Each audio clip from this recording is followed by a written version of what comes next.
Howler.tv, all improv, all the time. Yeah. All right, hi everybody. Welcome to Howler TV, our new artist interview series. And today, our very special guest, Bob Clendenin. Bob! John, Nancy, what a delight it is to see you again. Oh, it's so great to see you, Bob. And Bob, Nancy is sitting next to me, as you can see, a portion of her. She's very shy, as you know. Shy. I don't know For somebody that's that camera ready, it's weird for them to be that shy. Like that. I'm just going to have one eye the whole time. Like that. Now, for those of you who don't know, and I can't possibly think anybody is watching this unless they somehow, I don't know, maybe we're tagged to a porn site or something where they're coming onto this and they just totally cold. But, Bob, you have appeared in every single show we have been able to get on the air. Yeah. Which is 3. And I've also been in every one that has failed, too. So I'm not sure that we can point to me as a... Well, there are numerous pilots that we have done, pilots or demos or sizzle reels for shows that we've done that never made the light of day, which I don't know if we should really talk about those because they're never dead. I don't know if you remember this, but we met on the first movie I ever directed, The Wizard of Id. The Wizard of Id. Which is where John and I met, too. Do you want to tell Nancy what... The power that you had over me and how that was evidenced. I did stuff for you that I would never do for anybody else, and it showed me I may have either a very, very long, illustrious career with this person, or I'm probably going to end up in jail. Isn't it weird? I mean, how does Nancy get us to do things? Because there is, talking about demos that haven't seen the light of day, Nancy and I have a pitch for a film that we almost sold, and in the demo, I am entirely naked. I mean, Bob, have you ever seen it? Bob was entirely naked for the movie. Full frontal? Full frontal. Yeah. Sprinting and then doing a sort of a dream sequence with a water fountain. It was pretty... gorgeous. It was pretty hot. I mean... Nobody wants to see a guy sprinting naked, Bob. Actually... I think that had the movie ever gotten 60 released, frames per second, you do. That was the best thing I've ever seen. I mean, come on. Yeah, it was pretty great. And everybody, you were so supportive, and I know you said stuff you didn't mean, but it made me feel great. I meant every word of it. You were awesome. Bob, so you have done for us, you did 10 items or less. Yeah. We lost some light there, I think. My thing blew out. Well, now, so after you did The Wizard of Id, Nancy discovered how talented you were, and when we were doing the auditions for 10 items, she told me about you even before you came in, and like the minute you and I did a scene together, I was like, I must work with this man the rest of my life. Yeah, you guys have an incredible... Yeah. And had you ever done improv before? I'd done quite a bit in college, but never done anything in front of a camera that was improvised. Never. In college, what were the names of your improv groups? But it was only one group, and I was one of the founders, and we were the Whistling Shrimp. All right. But hey, there's actually a good story. Behind it, it was because there was a quote from Khrushchev that said in there. And hey, Bob, for some reason the picture's bouncing up and down. It's because I'm holding my iPad. He said that the Soviet Union would never abandon communism until shrimps learned to whistle. So you were the whistling shrimp. I like that. We just wanted to be, because this was at Cornell. Everybody sort of fancied themselves as being politically, edgy and smart. Now, I went to Northwestern, and our improv group in Chicago was Random Sample, which I thought was the worst name ever. I love that. It's so bad that it's we were booed off a stage in Chicago where I thought and a guy said, I remember this guy going, "You suck," and I thought he was saying it to all of us, and he locked eyes with me. I think I've told you this before, and he locked eyes with me and said, "No, you suck." The brown shirt. You suck. Yeah. Well, okay, so moving on to 10 items, tell us what that was like. Give us a couple of maybe memories of your 10 items days. Again, doing stuff that I never would have, like being in the back end of the donkey with Chris Liam Moore. That was for, by the way, the Sweat Lodge with you. The Sweat Lodge was great. You know what I just recently saw? Nancy and I are compiling stuff to put on Howler TV, and I don't know if we can put this up or not because of rights, but there's a bunch of takes of you in your Star Trek outfit. Many times Nancy and I will write an entire episode just to see Bob in a certain situation. Yeah. And so the entire Star Trek episode, and this is honest, for me, was we had this idea to have you in an outfit with 4 arms. And wasn't that about half the episode's budget, too? Yes. My personal favorite was when we put you in those yellow pants and all the women would come up to me all day and go, hey, does anybody know, is that real? Is it real?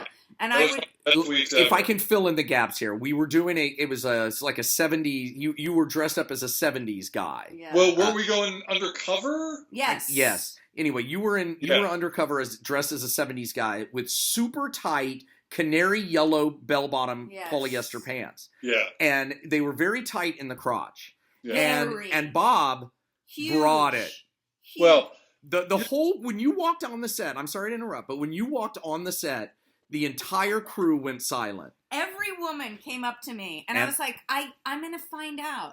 And then finally I had to go to costumes and say, did you give him like a phallus or something? And they were like, no, that's real. Now, see, I knew all along because I've acted with Bob, and we have been naked in, dressing rooms and whatnot, or urinals, and I knew, and I had told people. You're kind, but also a lot of it you got to remember is an optical illusion. When you're as thin as I am, like it's like the objects in mirror maybe larger than they appear. Like it's not like I wouldn't. That was a tennis ball can, Bob.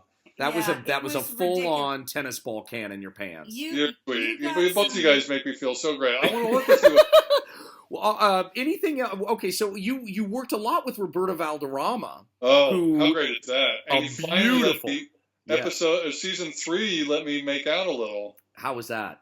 Pretty great. Yeah. I was nervous. I looking like I do, you don't get a lot of romantic leads. There's not a lot of kissing that happens in your career, so that may have been a first, if not the first. See, I felt the same way. I had a similar scene, maybe the same episode, no, maybe a different episode with Kirsten Gronfeld.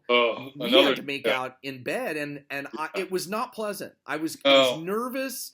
I felt weird. I was afraid I'd get titillated, and then I was afraid I wouldn't get titillated. I didn't know what to do. And I think she's probably a demanding lover, so it's not, I could imagine Someone did an outtake reel of me directing that scene, and I am just yelling at them 24/7. I'm like, do it! Yeah, Get on I was so terrified. I mean, it was hilarious. People are like, what, you pussy? But I'm telling you, when it's a crew and they're looking at you, I have a lot of respect for people who do porn. A lot of respect. Oh, absolutely, 100%. I would love to see a compilation reel of Nancy just barking orders. Oh, we have one. We have one. All day long. It's the bed scene. Yeah, we'll talk to you later about if we can, what your thoughts are and whether we can air that stuff. But so before we move on to Jailbait and then Quick Draw, to this day, what do you think you're most recognized for? Like, what do you get the most recognition for? Because you have a face. You are a man who has worked more than any other actor I know, and you must get recognized constantly. What is it for that you're usually recognized? No, taking the Howler stuff off the table. Oh, come on, Bob! Don't be so nice.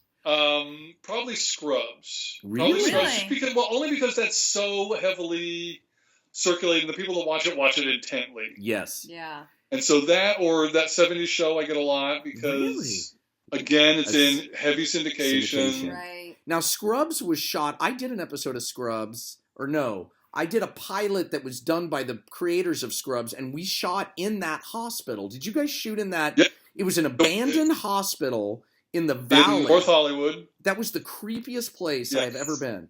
There was a morgue, too, that the crew would not go into because they thought it was haunted. Oh. Wow. Now, when we shot Jailbait at DC Stages, which is sort of an infamous stage downtown, which is probably a lot of porn has been shot on a lot of good jail porn. Yeah. There are all kinds of standing and there are all kinds of standing sets around. Oh shoot. You're back. You're wobbly. You okay? Shoot, I don't have you. Okay, don't worry. Right. We got you. Thanks. Oh, there you are. There you are. Okay, we're back. Is your camera on? Okay, good. Now, okay, so moving on to Jailbait, which was, for those who haven't seen it, and I don't know if you know this, but you can't access it. The only place you can access it is, kind of off the beaten path. Crackle kicked it to the curb? Crackle is not airing Jailbait right now, and we don't know if it's just because it was on Hulu for a while. Maybe it's a rights thing, but we hope that Crackle will put it back on the air. Oh. But Jailbait was a mini-series of short episodes, probably 5 to 10 minute episodes of you and I in jail, and we were two guys who should not have been in jail. I don't want to say that you and I don't have range, because I think we do. However, that being said, every single thing we've done is the very talkative, loquacious lead man and his idiot sidekick. Well, right? Wait a minute. The lead man's idiot too. It's oblivious and idiot. Like I'm oblivious and you're stupid. But tell me it doesn't work in every single scenario. Right. Why mess around?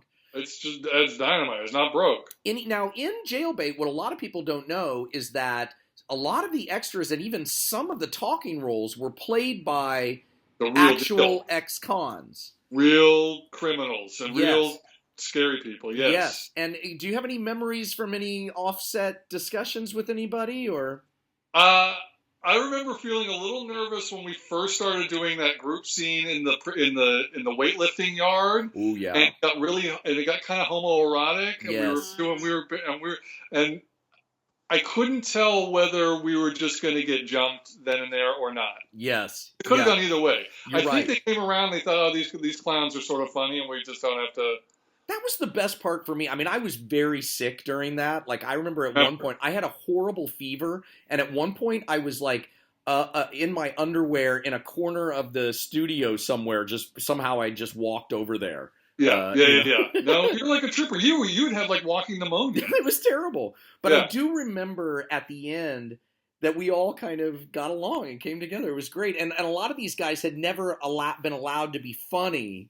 No. There was that one guy. Do you remember the lead guy with the bald head? Yes. And he was really well built, and he was amazing. He was great, and he was fantastic, but he was slow to warm. A lot of those guys had some true life history. Yeah. They sure did. We won't out them, but yes. So moving on to 10 items, Jailbait.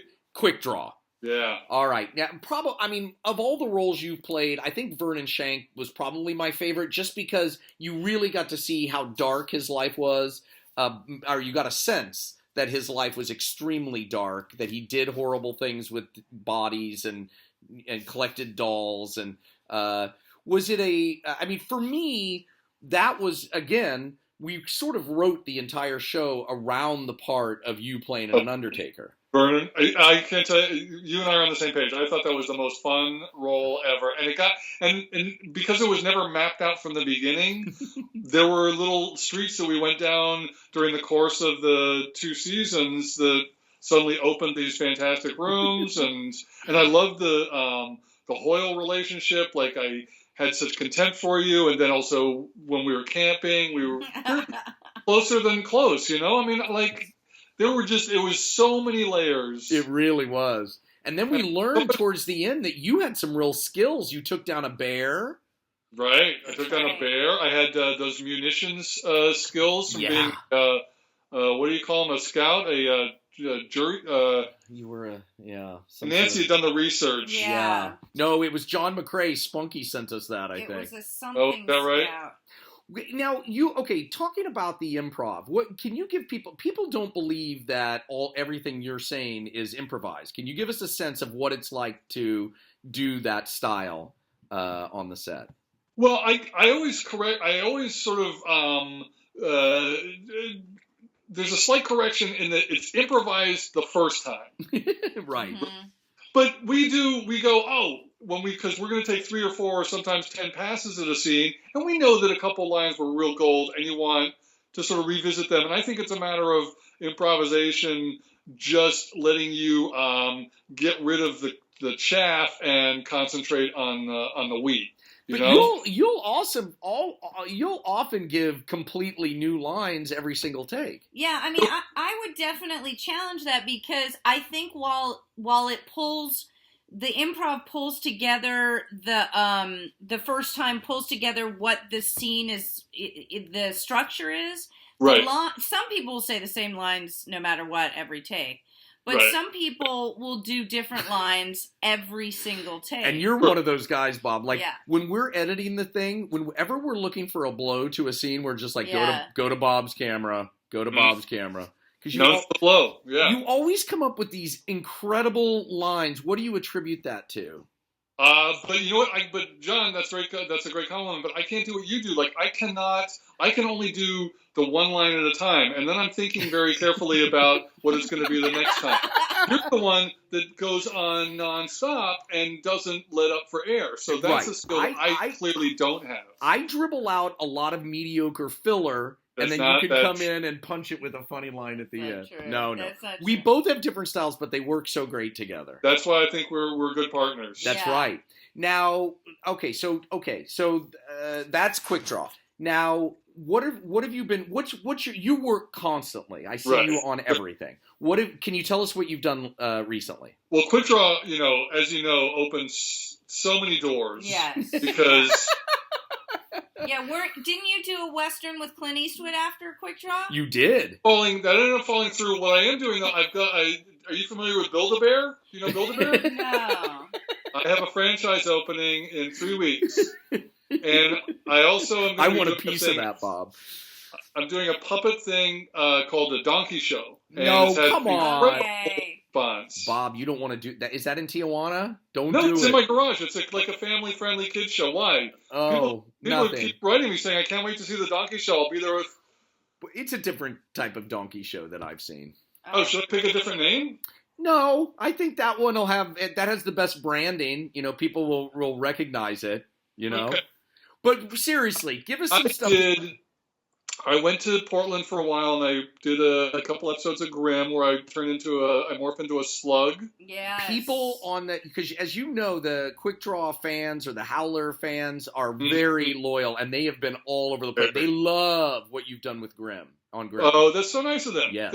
You know what? I think that speaks highly for you guys and highly for the show that has cultivated such an ardent little following. I know, it's amazing. Of really kind of interesting people who love the show. That's true. Hey, speaking of, do you mind if I cut in to ask you some quick fan questions? We posted on Facebook and asked the fans what should I ask you if I'm interviewing them. Okay. We're going to toss a couple. Okay, we'll out. Rifle through, and you just whatever comes to the top of your head.